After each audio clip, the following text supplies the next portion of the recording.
1938, o então jovem, naquela época ator, diretor, produtor, Orson Welles, decidiu produzir para uma rádio americana, para um programa de rádio da CBS americana, uma novelização do livro A Guerra dos Mundos, do H.G. Wells. O H.G. Wells, que foi um escritor inglês, que lá no final do século XIX, portanto 40 anos antes dessa adaptação do Orson Welles, entregou para o mundo alguns dos maiores clássicos da literatura de ficção científica, como, por exemplo, O Homem Invisível, A Ilha do Dr. Moreau, A Máquina do Tempo. Só que o Orson Welles, quando ele decidiu fazer essa adaptação, ele quis fazer uma coisa um pouco diferente das novelas de rádio comuns que as pessoas estavam acostumadas a ouvir. Ele decidiu montar o seu roteiro como se aquilo fosse um noticiário, como se aquela novela de rádio, na verdade, fosse um jornal de rádio. Então ele montou esse roteiro para que houvessem entrevistas, para que houvesse algumas chamadas ao longo da programação. Então houve testemunhas que deram entrevistas, na verdade atores que deram entrevistas dizendo: olha, eu vi o meteoro caindo, a gente foi até a cratera, e algumas chamadas dizendo os marcianos estão chegando, houve alguns avistamentos de naves ou estranhos veículos extraterrestres que foram vistos em determinados locais. E ao longo de uma hora desse programa, as pessoas que não sabiam que aquilo era uma novelização, algumas delas, grande parte delas, realmente acreditou que aquilo era de verdade, que aquele noticiário estava realmente informando e que realmente existia uma invasão marciana, uma invasão alienígena no planeta Terra e que eles estavam destruindo a humanidade, que eles estavam matando as pessoas. Tanto isso foi importante, foi impactante, que tanto a CBS quanto o próprio Orson Welles tiveram que dar explicações dias seguidos, meses seguidos, inclusive para o próprio governo americano. Eles foram chamados de irresponsáveis, sofreram acusações em tribunais, eles sofreram processos por causa disso. E hoje, então, a gente vai conversar sobre A Guerra dos Mundos. Não a novelização do Orson Welles, nem as adaptações para cinema que aconteceram ao longo dos anos, inclusive aquela fantástica de 2005 foi dirigida pelo Steven Spielberg e que tinha o Tom Cruise como ator principal. A gente vai conversar sobre o livro do H.G. Wells, do Herbert George Wells. De onde ele tirou essa ideia, como ele montou a sua história. Segura aí um pouquinho que já depois da nossa vinheta a gente volta com A Guerra dos Mundos, de H.G. Wells.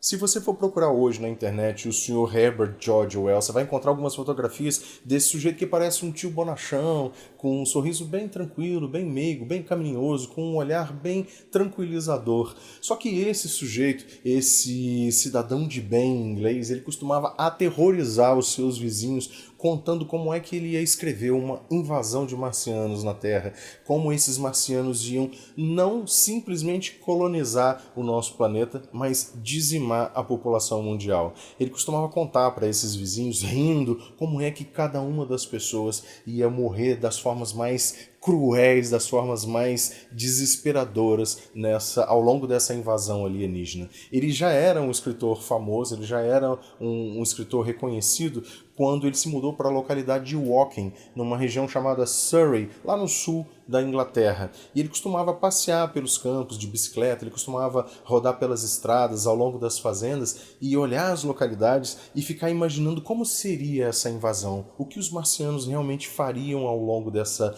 invasão e como a humanidade se comportaria, como eles morreriam, mas como seria a reação das pessoas em fuga diante daquela invasão, daquele verdadeiro massacre que aconteceria na sua história. O H.G. Wells foi, na sua juventude, no começo da sua idade adulta, um estudante aplicadíssimo de ciências. Ele, inclusive, foi aluno de um sujeito chamado Thomas Henry Huxley, um antropólogo, biólogo inglês, que ficou conhecido como um dos maiores defensores das ideias evolucionistas do Charles Darwin lá no final do século XIX. Inclusive, A primeira publicação do H.G. Wells, na verdade, foi um livro sobre biologia, que era a sua formação original. Só que ao longo da sua vida como escritor de ficção, ele acabou utilizando esse conhecimento de ciência, principalmente de como a ciência encara as coisas, encara os seus problemas, encara as suas teorias, para poder transpor essas informações ou a maneira como essa informação é reconhecida pela ciência para suas histórias, para dar embasamento nas suas histórias, pois foi justamente de uma observação científica que o H.G. Wells tirou a sua ideia original para um livro, para uma história sobre uma invasão alienígena, uma invasão de marcianos. Em 1894, um astrônomo francês publicou na revista Nature, uma revista científica que inclusive o H.G. Wells trabalhou como revisor. Ele publicou que tinha observado no seu telescópio algumas estranhas luzes vindas do espaço, luzes que vinham de Marte. A gente está no final da Era Vitoriana e o H.G. Wells utiliza justamente esse cidadão médio, comum, assustadiço inglês, para poder contar a sua história, para poder se aproximar desse cidadão. O narrador protagonista da história é esse professor, esse escritor de filosofia com alguns poucos méritos, que pode ser o seu vizinho, pode ser aquele cara que você costuma ver no fim de semana cuidando do jardim, indo comprar pão, comprar o seu jornal, passeando de bicicleta. É esse narrador que aproxima o H.G. Wells dos seus leitores, aproxima o H.G. Wells e a história de Guerra dos Mundos da pessoa comum, do cidadão comum. A gente acompanha esse escritor, esse narrador, quando o primeiro tubo cai do espaço e todas as pessoas vão ver a cratera, e a gente está junto com ele quando alguma coisa acontece lá dentro da cratera e a primeira morte acontece e depois as seguintes. A gente está junto com ele quando as pessoas começam a fugir dos locais e aquelas máquinas estranhas, que hoje a gente conhece como os tripods, que eram aqueles estranhos casulos metálicos com aqueles 3 pés e as suas armas de calor e a sua fumaça negra destruidora. A gente está junto com esse camarada quando a população começa a fugir dessa cidade, das cidades vizinhas, quando as máquinas marcianas, quando os marcianos começam a se espalhar pelo sul da Inglaterra. A gente está junto com esse cara, com as reações dele, com as coisas que acontecem com ele, com a população pequena, com aquele cidadão pequeno, realmente, aquela única célula. A gente está junto com ele quando todo o sul da Inglaterra está tomado e as pessoas começam a fugir para Londres, achando que talvez lá elas consigam a proteção do exército. A gente está junto com esse cara quando ele vê o exército inglês, a maior potência militar do planeta naquela época, ser simplesmente dizimado pelo poderio armamentista dos marcianos. O ponto de vista de A Guerra dos Mundos é o desse cidadão comum. Ele não é um herói numa jornada, ele é uma formiga, como o próprio H.G. Wells faz questão de reconhecer em vários momentos da história. Ele é um inseto diante do invasor imbatível. Ao longo da história, o H.G. Wells vai construindo ou vai desconstruindo esse ser comum que está acostumado a ser o dominante no planeta, no seu habitat, e ele vai apresentando esse protagonista, esse personagem que é muito mais um observador, ou é só um observador dos acontecimentos. Nesse quesito, nesse ínterim, a gente acaba percebendo que o personagem não é o mais importante. Ele poderia ser substituído por qualquer outro personagem. Por um acaso, ele é um narrador. Só que os acontecimentos acabam sendo mais importantes. Mas mais importantes ainda são as conclusões desse personagem. Aí a gente volta a achar, não, tinha que ser esse narrador, porque só esse narrador poderia ter aquelas opiniões a respeito da invasão alienígena, a respeito da possibilidade de futuro da humanidade. O final de A Guerra dos Mundos pode parecer, claro que eu não vou contar ele aqui, mas ele pode parecer para algumas pessoas uma espécie de Deus Ex Machina, que é aquela figura de narrativa em que uma solução cai do céu, uma solução aparece do nada, uma solução acaba vindo do além ou de alguma divindade, mas não é bem assim. O H.G. Wells ele vai construindo esse final ao longo de toda a narrativa, de toda a narrativa desse protagonista, nos vários momentos em que ele diz, olha, nós não somos mais a criatura mais importante do planeta, a mais forte, nós não somos o dominante, nós somos formigas, nós somos insetos, e ele precisa reaprender, inclusive, os seus vínculos, as suas relações com os animais que ele sempre considerou inferiores e tratou de maneira muito desagradável, os animais que ele tratou de maneira inferior. Ele acaba nesse momento se transformando na criatura inferior nas relações dentro do meio ambiente. Essa situação ou essas conclusões filosóficas e muito evolucionistas, muito darwinianas, é que apresentam ao longo de toda a história, em alguns pontos muito sutis, aquele final específico que o H.G. Wells acabou construindo para sua grande guerra dos mundos, a grande guerra, a grande invasão massacrante dos marcianos no planeta Terra, na Inglaterra.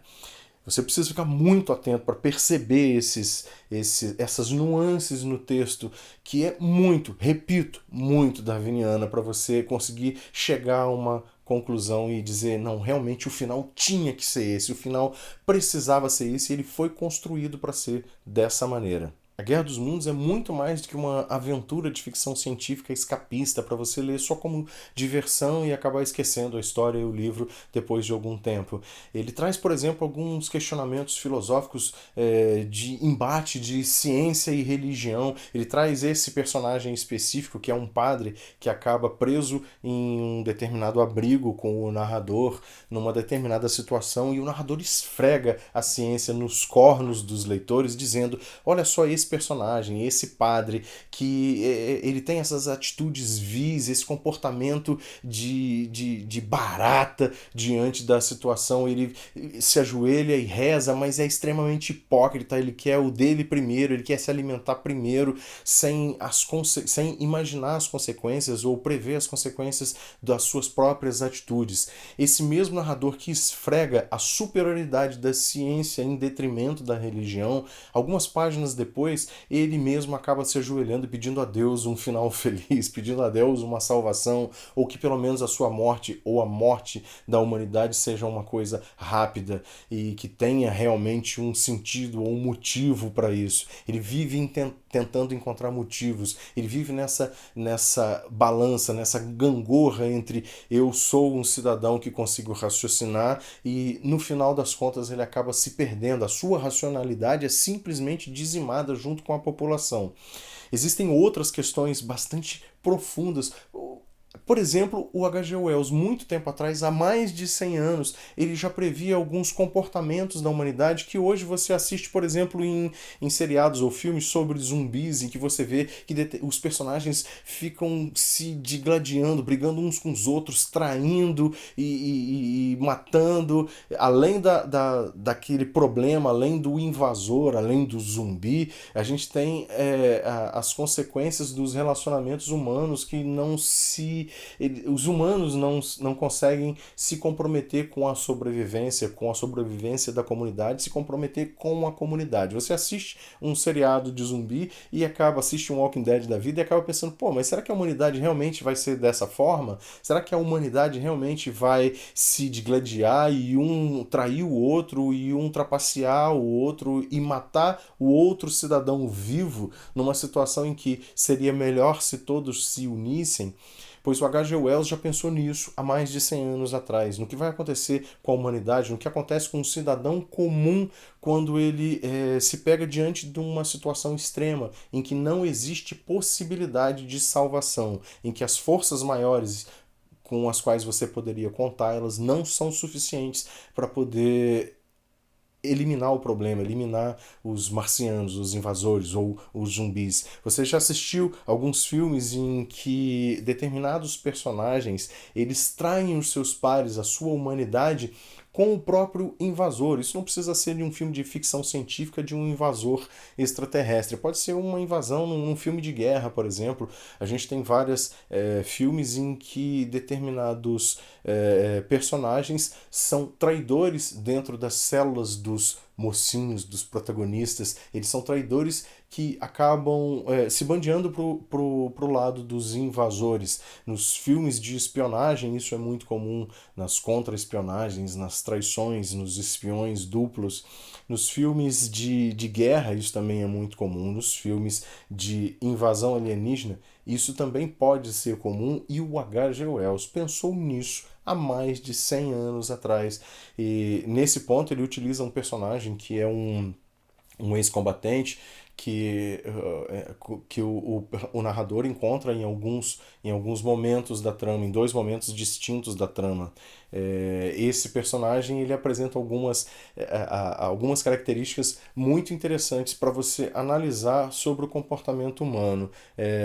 Ele chega a essas conclusões de não, talvez devam sobreviver apenas aqueles que consigam se adaptar. Olha o pensamento darwiniano novamente aí. Consigam se adaptar a viver nos esgotos, a viver das migalhas, a talvez tentar negociar com o invasor alienígena a sua sobrevivência, mesmo que a gente tenha que deixar morrer milhões ou bilhões de pessoas. E para terminar esse vídeo vai aí uma última curiosidade. A Guerra dos Mundos foi publicada lá na Inglaterra em periódicos de jornal, como se fosse um folhetim dentro de um jornal em capítulos. Cada edição trazia um capítulo da história. Essa era uma maneira muito comum lá no final do século XIX, no começo do século XX, de fazer com que as histórias chegassem aos seus leitores. Comum lá na Inglaterra, na Europa, nos Estados Unidos e aqui no Brasil também. O próprio Machado de Assis, ele publicava as suas histórias, os seus romances, em capítulos nos jornais cariocas. E depois de algum tempo, esses capítulos eram encadernados e publicados como livro, como Dom Casmurro, aconteceu isso, com Memórias Póstumas e todos os outros romances do Machado de Assis. Mas o inusitado específico de A Guerra dos Mundos é que quase ao mesmo tempo em que os ingleses conheciam a história da invasão marciana na Inglaterra, uma versão pirata desse mesmo texto era publicada lá nos Estados Unidos, trazendo a história da invasão da Inglaterra para Boston. Era o então incipiente mercado editorial americano sedimentando o seu caminho para a conquista do mundo, passo a passo, da melhor maneira picareta que os americanos sabem. Bom, espero que você tenha gostado desse vídeo aqui, de conhecer um pouquinho de como foi que o H.G. Wells escreveu um dos maiores clássicos da literatura de ficção científica mundial. E eu queria te convidar para fazer a leitura de A Guerra dos Mundos. A minha edição de Guerra dos Mundos é essa lindíssima aqui, lançada em 2017, capa dura, realmente muito caprichada, pela editora Suma. A editora Suma que é responsável pela publicação dos livros do Stephen King aqui no Brasil. Eu li 2 vezes A Guerra dos Mundos ao longo da minha vida. Uma quando eu era adolescente, óbvio que não era essa a edição aqui, e outra recentemente. A primeira leitura lá do adolescente Jefferson Sarmento, ela foi uma leitura muito mais por diversão, por espanto, pelo terror ou o horror ou a fantasia da história. Quando eu comprei essa edição aqui há 1 ano e meio, há 2 atrás, eu reli A Guerra dos Mundos e já com os olhos de adulto, com os olhos de escritor, para conseguir enxergar o que está por trás da história, o que está por trás de cada movimento da história. E para poder fazer este vídeo aqui, eu também ouvi a narração de Guerra dos Mundos em audiobook. Lá na plataforma do YouBook tem essa narração, esse audiobook, que foi narrado pelo ator Adriano Garibe. Vou deixar a foto dele aqui em algum lugar do vídeo para você ligar o nome à pessoa. O Adriano Garibe empresta um tom de relato, um tom muito grave à narração de Guerra dos Mundos e dá a sensação realmente de que você não está ouvindo uma história, mas um relato de uma pessoa que está dentro dos acontecimentos. É mais ou menos o que o Orson Welles queria fazer lá na sua narrativa, lá em 1938, quando ele colocou no rádio aquelas notícias de que os marcianos estavam chegando e não adianta correr para as colinas. Eu espero que você tenha gostado desse vídeo, deixa aí o seu joinha, se você ainda não é inscrito no canal, se inscreve aí, compartilha para os seus amigos que gostam de histórias, que gostam de ficção científica, de histórias de horror, de fantasia, que gostam de livros e de leitura. E eu te vejo no próximo vídeo.